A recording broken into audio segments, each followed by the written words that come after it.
Bill Weir is CNN's chief climate correspondent. He's done extensive reporting for us throughout the Maui wildfires, recently in Florida as Hurricane Idalia roared ashore, and unfortunately, Bill, so many other places that you've been documenting this for us for years, really now. But obviously, it's been so pronounced in the last few months, in the last few hours. I mean, Bill, just look at Greece, right? First, it just sums it up. First, we had these ferocious fires that just whipped through neighborhoods and countryside, and then split screen to the epic flooding just a few days later. I mean, how do you describe exactly, the upheaval in the world right now? It's a different planet, Paula, than the one we grew up on. It's a different water cycle now. This is what science warned us would happen. If we sort of broke out of that Goldilocks sweet spot temperature that all of human civilization evolved in. And yes, it's that whiplash from extreme droughts there in Greece to now, a year's or months worth of rain on those burn scars where that water has no chance to inundate the soil at all, and it just adds insult to injury. And we've seen that again and again on 3 or 4 continents. You walked the devastation in Hawaii. That was what you covered most recently. Maui, they're now thinking about rebuilding. They're being resilient. That's what you have to do. But what does that look like? And just following up on something you had said earlier, I mean, you argue that many homes now are perhaps even uninsurable. And that's just not in the United States, it's all over the world because of these weather events. When we talk about that tipping point, does that mean we will be building differently and perhaps in different places? It has to mean that. It really does. Adaptation is the only choice in a lot of ways. There's still mitigation, stopping the source of the problem, getting off fossil fuels as fast as possible.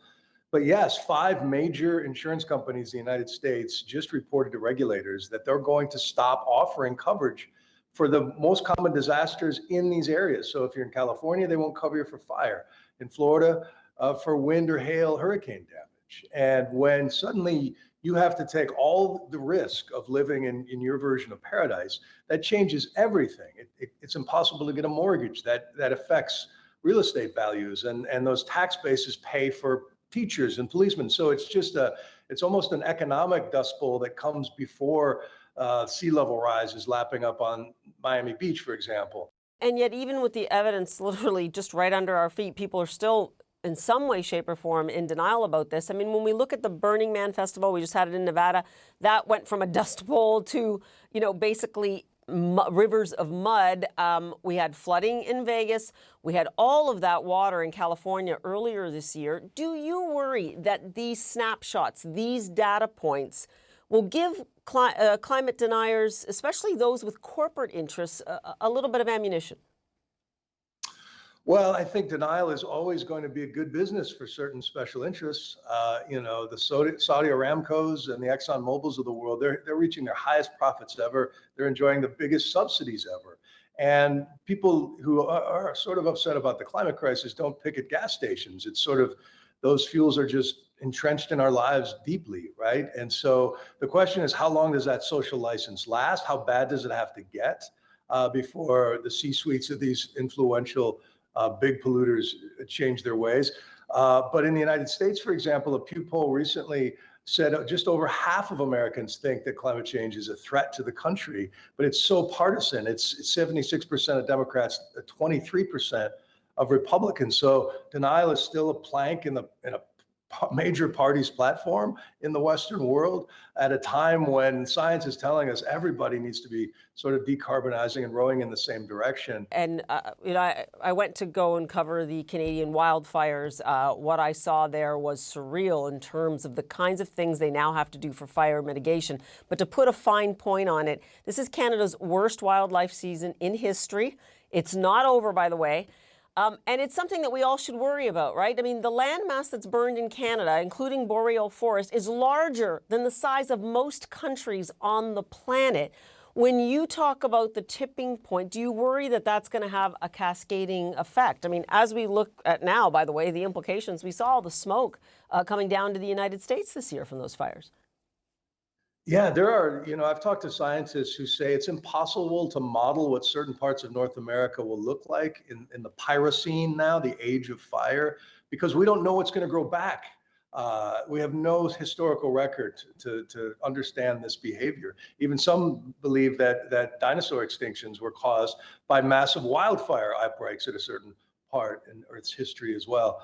So yes, this is now and you talk about the adaptation question.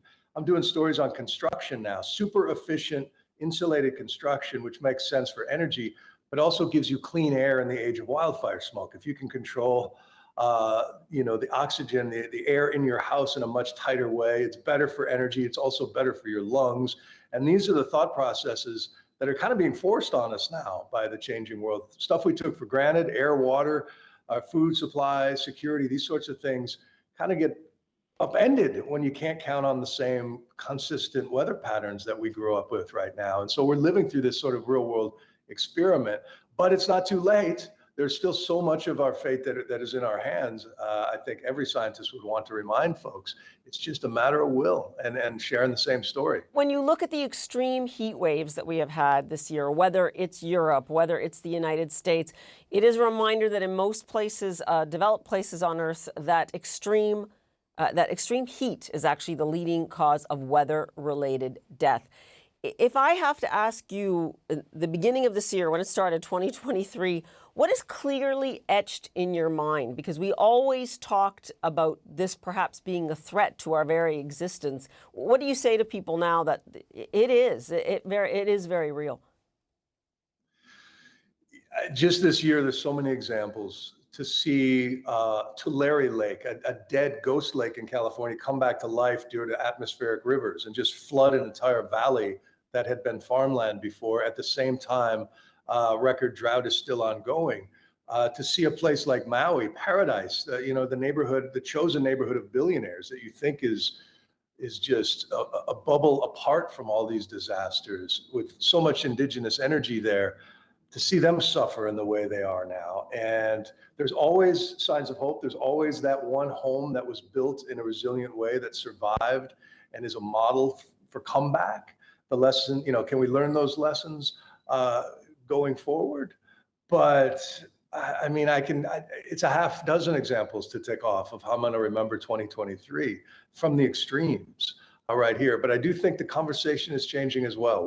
I hope we can look back and say, when we started breaking records by a half a degree Celsius, sea surface temperatures off the charts, bleaching events that really woke people up, this could be a turning point.